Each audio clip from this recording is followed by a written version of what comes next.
Hello students, how are you? So ఇవాళ చాలా important information ఇవ్వడానికి వచ్చినాను. ఫస్ట్ థింగ్ ఏంటంటే, కొంతమంది స్టూడెంట్స్ ఏమన్నారంటే, సార్ మీరు ఎక్కువ రాపిచ్చేస్తున్నారు, చైన్ నొప్పి లేస్తుంది, ఏం చేయాలి? వెరీ ఇంపార్టెంట్, చాలా ఇంపార్టెంట్ క్వశ్చన్. ఎందుకంటే పెద్ద ప్రిపరేషన్ రాస్తుంటే చైన్ నొప్పి లేస్తూ ఉంటుంది, అవునా కదా? సో ఈ చైన్ నొప్పి లేస్తుంటే ఏం చేస్తామంటే, ఫర్దర్ కొన్ని రీజన్స్ ఉన్నాయి, కొన్ని సొల్యూషన్స్ కూడా ఉన్నాయి. నేను రెండు చెప్తాను, అందరికి పనికి వస్తుందని చెప్పి I'm making this video so that మా వాళ్ళకి చాలా పనికి వచ్చింది అని చెప్పింది. With experience you'll understand. So note down and implement. మీకు నిజంగా ఇవి యూస్ఫుల్ అయితే let me know in the comment section. So let start.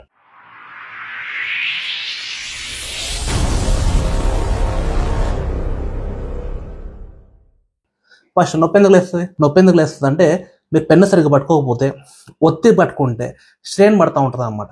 ఆ స్ట్రెయిన్ పడేసి నొప్పి లేస్తుంది, ఓకేనా? సో కొన్ని రీజన్స్ ఉంటాయి. ఫస్ట్ మీరు ఏం చేయాల్సిందంటే పెన్నుని చెక్ చేయండి. మరీ హార్డ్ సర్ఫేస్ ఉందా, కొంచెం ఈజీ సర్ఫేస్ ఉందా, అంటే మరీ ప్లాస్టిక్ని పట్టుకున్నట్టు గట్టిగా పట్టుకుంటే ఇబ్బంది అవుతుంది. అది మీకు ఫింగర్స్ మీద ఎఫెక్ట్ పడుతుంది. ఎక్కువ హార్డ్ సర్ఫేస్ని గట్టిగా ఒత్తి పట్టుకోలేం. సెకండ్ ఏంటంటే, మన చేతులు మనం చేసే తప్పు ఏంటంటే ఒత్తి రాస్తాం, డార్క్గా పడాలి వర్డ్స్ అని చెప్పి. ఒత్తి రాస్తే ఏమవుతుంది డార్క్గా పడితే చూడడానికి బాగుంటుంది, నీట్గా ఉంటుంది అనిపిస్తుంది మనందరికీ. I also feel the same. But again దానివల్ల ఒక ప్రాబ్లం ఉంది కదా. ఎక్కువ పొత్తి రాస్తే స్ట్రెయిన్ చేయబడుతుంది. ఈ ఫింగర్, ఇండెక్స్ ఫింగర్ నొత్తాలి కదా. ఈ రెండింటి కూడా సపోర్ట్ సిస్టమ్ని కూడా ఒత్తుతున్నాం కదా. ఎక్కువ ఒత్తితే ఏమవుతుంది, బ్లడ్ అయిపోద్ది, అక్కడ మెల్లిగా పెన్ స్టార్ట్ అయిపోద్ది, ఓకేనా? అదొకటి. సో ఒత్తడం ఆపాలి అంటే, మీరు ఇంక్ ఒత్తితే తప్ప రాని పెన్లు వాడొద్దు. ఇట్లా పెన్ను ఇలా మామూలు పెడితే ఫ్లో అవ్వాలి ఇంక్, ఓకేనా? మరీ ఎక్కువ కాదు, కరెక్ట్ చూస్ చేసుకోండి. ఫర్ ఎగ్జాంపుల్ ఈ పెన్ V5 మెయిన్స్ చాలా మంది రాసే వాళ్ళకి ఇది ఫేవరెట్ పెన్, ఓకేనా? అడుగొచ్చు ఎవరైనా సీనియర్స్ కూడా, చాలా ఫేవరెట్ పెన్. మీరు ట్రై చేయండి, అంటే ఇట్ విల్ బి వెరీ అంటే స్మూత్గా ఉంటుంది అనమాట ఫ్లో. సో హెల్ప్ఫుల్ అయింది. Try this pen. అండ్ ఇలాంటి చాలా పెన్స్ ఉన్నాయి. కమెంట్ సెక్షన్లో మీకు వేరే పెన్లు తెలుసుంటే comment in the below section, in the below. And మేము కూడా కొన్ని డిస్క్రిప్షన్లో పెడతాం పెన్స్. కాకపోతే ఆ పెన్ ఇట్లా పెట్టగానే ఫ్లో అవ్వాలి, మీరు ఒత్తాల్సిన అవసరం రావద్దు, ఓకేనా? అండ్ అది ఎలా సార్ అంటే, ఫ్లోగా మరి ఇట్లాంటి పెన్ తీసుకొని ఒత్తుతూ రాస్తుంటే ఇంకెక్కువ ఫ్లో అవుతుంది.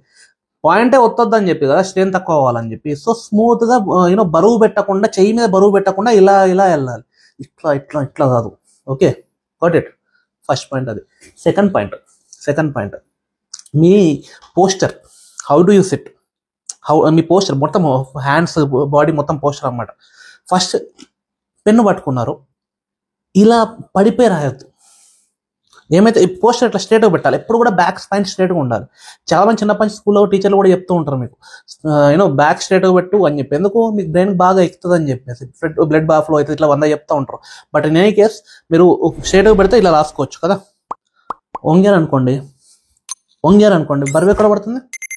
వంగితే చేతి మీద పడుతుంది కదా, అర్థమైందా? బాడీ వెయిట్ అంతా దాని మీద పడుతుంది. ఎట్లా భరిస్తుంది పాపం ఒక చెయ్యి, మీ బాడీ అంతా కష్టం కదా. సో వంగకండి, ఇది కూడా అలవాటే. You have to make it a practice, okay? Second. థర్డ్ది పోస్టర్ ఒకటే కాదు, హ్యాండ్ కూడా ఇలా పెట్టి రాయొద్దు. కొంతమంది ఇలా పెట్టి రాస్తూ ఉంటారు, ఇట్లా పెట్టి, అంటే ఇది కింద ఉండదు, టచ్ కాదన్నమాట. ఈ బరువు అంతా ఎక్కడ పడుతుంది, ఎన్ని కేజీలు ఉంటుంది, ఇది ఎక్కడ పడుతుంది? పేపర్ ఖరాబ్ అయితే ఉంటుంది దాని, అంటే ఇట్లా సర్కస్ చేసినట్టు చేయాలి, అట్లా గాల్లో చేయకండి. You have to put it down side. ఇట్లా అన్నారు అనుకోండి, మీ చెయ్యి ఇట్లా ఉండొద్దు, నార్మల్గా ఉండాలా, ఓకేనా? బ్లడ్ ఫ్లో నార్మల్గా ఉండాలి, నరాలు కిందికి వెళ్ళొద్దు, పైకి వెళ్ళొద్దు. లేదు అప్పుడు ఏమైతే బ్లడ్ ఫ్లో మీకు ఇబ్బంది అవుతుంది కదా, చేయి నొప్పి లేస్తుంది మళ్ళీ ఎక్కువ పట్ల పెడితే. It should be very normal. అప్పుడు ఏం చేస్తాను, take a pad. In case ఒకవేళ ఇట్లా పెట్టుకోవాలంటే టేక్ ఎ ప్యాడ్. ఇది నార్మల్ లేదు, ఇది నార్మల్గా ఉంటుంది, స్ట్రేట్గా ఉంటుంది కదా, ఇలానే రాస్తాం కదా. ఇలా వంపి రాయాల్సిన అవసరం రావద్దు.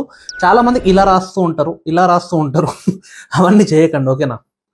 నార్మల్గా రాయండి, అలవాటు చేసుకోండి. చిన్నప్పటి నుంచి అలవాటు అంటే ఏం చేయాలంటే చేసుకోవాలి. ఎందుకంటే 9 పేపర్లు రాయాలా, ఎన్ని వర్డ్స్ రాయాలా, గుర్తుందా? సో అన్ని వర్డ్స్ రాయాలంటే, థౌజండ్స్ ఆఫ్ వర్డ్స్ రాయాలంటే కష్టం, చేతి కదలదు. ఇది సెకండ్ది. థర్డ్ది బ్రేక్. పోమోడోరో టెక్నిక్ చెప్పిన గుర్తుందా? 25 minutes చదవండి, 5 minutes బ్రేక్ తీసుకోండి అని చెప్పి, ఆ బ్రేక్ ఎలా తీసుకోవాలని చెప్పి రిలాక్స్ అవ్వాలి. సో ఆ పోమోడోరో టెక్నిక్ని ఇప్పుడు మీరు 20 minutes 5 minutes మీరు బ్రేక్ ఇచ్చేంత టైం ఉండదు. ఎగ్జామ్లో అయినా నోట్స్ రాసుకునేటప్పుడు అయినా టైం వేస్ట్ అవుతుంది. So what will do here is 20-20 technique వాడతాం. 20-20 టెక్నిక్ ఏంటంటే, 20 minutes you'll write, 20 seconds you'll rest. 20 minutes you'll write, 20 seconds you'll rest. 10 minutes 10 seconds కూడా వెళ్ళిపోవచ్చు. ఆ రెస్ట్ టైంలో ఏం చేయాలి, అది important. You have to stretch. ఎక్సర్సైజులు చేయాలి కొన్ని, చూపిస్తా కొన్ని ఎక్సర్సైజ్ చూపిస్తా, ఓకేనా, అవి చేయండి. ఇది ఎగ్జాంపుల్ మీరు మీకు చెప్తాను, ఇంకా చెప్తాను. ఫస్ట్ ఎక్సర్సైజ్ చూడండి. ఫస్ట్ రాస్తున్నారు పక్కకు పెట్టారు. ఫస్ట్ ఓకే, డన్ లాగండి, ఏళ్ళు లాగండి. ఎస్పెషల్లీ ఏ చేత్తో రాతున్నా ఆ చేత్తో లాగండి, మిగతా కూడా లాగి పెట్టుకోండి. కుదిరితే మీకు టైం వస్తలేదు, ఎగ్జామ్లో ఉన్నారంటే ఈ ఒక్క చేయని లాక్కోండి, ఓకేనా. సెకండ్ ప్రేయింగ్ హ్యాండ్, ఇది ఓకే, ఇది ఓకే, తర్వాత ఇది డన్. లాస్ట్కి blood flow, correct, blood flow ఎర్రగా కావాలి చేతులు, అర్థమైందా? సో ఇది ఇంపార్టెంట్. ఇది ఒకసారి చేశారంటే యువర్ హ్యాండ్ ఫీల్ న్యూ, కొత్తగా అనిపిస్తుంది. చేసి చూడండి, కావాలంటే పాజ్ కొట్టి చేసి చూడండి, మీకు అర్థమైపోతుంది, ఓకేనా. చాలా చాలా చాలా ఎఫెక్టివ్. ఇది మధ్యలో 20 seconds చేయండి. ఒకవేళ మెయిన్స్ ఎగ్జామ్లో ఉన్నారు, ఎలా చేయాలి సార్ అంటే, క్వశ్చన్ మధ్యలో మీకు ఒక 30 seconds అలా టైం దొరుకుతుంది. క్వశ్చన్ చదివి అర్థం చేసుకొని ఫ్రేమ్ చేసుకోవడానికి 30 seconds to 1 minute. ఆ టైంలో ఏం చేస్తారంటే, ఆ క్వశ్చన్ చదువుకుంటూ ఓకే క్వశ్చన్ గాట్ ఇట్ అదే అది చదువుకుంటూ మీరు ఇవి చేసుకోవచ్చు కదా. సో గ్యాప్, క్వశ్చన్ మీరు గ్యాప్ ఇచ్చుకుంటే చేయండి, that will help you lot. Got it. ఆ గ్యాప్ నొట్టి వదిలేయకండి. ఇప్పటి నుంచి అలవాటు చేసుకుంటే ఎగ్జామ్ టైంలో పనికి వస్తుంది. అప్పటికప్పుడు చేసేద్దామంటే బ్రెయిన్ రెండింటికి ఒకసారి వర్కౌట్ అవడం నేర్చుకోలేదు కదా, అర్థమైందా? చాలా ఇంపార్టెంట్. సో ఫైనల్లీ కొన్ని చెప్తాను, చాలా ఇంపార్టెంట్ టిప్స్, కాషన్స్ కూడా. ఎక్స్ట్రా ఏం చేయొచ్చు అంటే, మరీ ఎక్కువ నొప్పి ఉందంటే కోకోనట్ ఆయిల్ అట్లాంటివి ఉంటుంది కదా, చేతికి రుద్దుకొని బాగా మసాజ్ చేసుకొని పండుకోండి రాత్రి పడుకునే ముందు, అదొకటి చేసుకోవచ్చు. ఇంకా అన్నిటికన్నా ఎవరికైనా స్వెట్ హ్యాండ్స్ ఉంటాయి, కొంతమంది జారుతుంది సార్ పెన్ అంటున్నారు, అది కూడా చెప్పేసి ఇక్కడే. స్వెట్ హ్యాండ్స్ ఉంటే ఏం చేయాలంటే, యూ ఫైండ్ సమ్ గ్లౌస్ ఉంటాయి అనమాట. ఇవి ఏంటంటే రైటింగ్ గ్లౌస్ ఉంటాయి, మామూలుగా బయట ఉండేవి కాదు, రైటింగ్. స్వెట్ని అబ్జర్వ్ చేసేసుకొని మీ చేతిని కొంచెం ఫ్రీగా వదులుతుంది, గ్రిప్ కూడా ఇస్తుంది మీకు. సో అలాంటి గ్లౌస్ ఉన్నాయి, అది అమెజాన్లో దొరుకుతాయి, మీరు ఎతకండి. ఫింగర్ గ్లౌస్ ఉంటాయి, రైటింగ్ గ్లౌస్ ఉంటాయి, చూసుకోండి ఒకసారి, అది విల్ హెల్ప్. అండ్ ఫైనల్లీ ఇవన్నీ చేసినా కూడా తగ్గట్లేదు అని అంటే, గో టు డాక్టర్. కంపల్సరీ డాక్టర్ని కన్సల్ట్ అవ్వండి. నిజంగా క్లినికల్లీ మెడికల్ ఏమైనా ఇబ్బంది ఉందంటే సార్ట్అవుట్ చేసుకోండి. ఏం లేవు అని అంటే కష్టపడండి. సరే ఎంత ఇవన్నీ చేసినా కూడా అయితే లేదంటే ఇంకెక్కువ చేయాలని అర్థం, ఇంకేం లేదు, అర్థమైందా? తక్కువ చేశారు ఇంకెక్కువ చేయాలని చెప్పి. సో మీకు మెడికల్గా ఏం ఇష్యూ లేదంటే వర్క్ హార్డ్, ఇంకా చేయండి, ఇంకా ప్రాక్టీస్ చేయండి, ఇంకా ఎక్సర్సైజ్ చేయండి, ఇంకా రాయండి, డిఫరెంట్ పెన్స్ ఎత్తుకండి. ఒకదానికి ఫిక్స్ అయిపోండి, మెయిన్స్ వరకు మీకు అదే పెన్ను గుర్తుపెట్టుకోండి, లైఫ్ టైం అదే పెన్ అని పెట్టుకోండి. ఇంకా అలాంటి ఒక పెన్ను ఫిక్స్ అవ్వండి. ఏదో ఎక్కడన్నా దొరికిన కలర్ పెన్లు అట్లాంటివి పెట్టుకోకండి, మంచి బ్రాండెడ్ పెన్ ఒకటి తీసుకోండి. సో దట్ నెక్స్ట్ ఇయర్ కావాలన్నా కూడా అదే పెన్ మీకు మార్కెట్లో దొరకాలి, ఓకేనా. అండ్ ఫైనల్లీ జాగ్రత్తగా చదువుకోండి, ఏం ఇబ్బంది ఉండదు, బాగా చదువుకోండి, ప్రాక్టీస్ ఆల్ ఆఫ్ దిస్. ఇవన్నీ మీకు పనికి వస్తున్నాయంటే లెట్ మీ నో, ఓకేనా, in the comment section. And all the best, God bless you, thank you.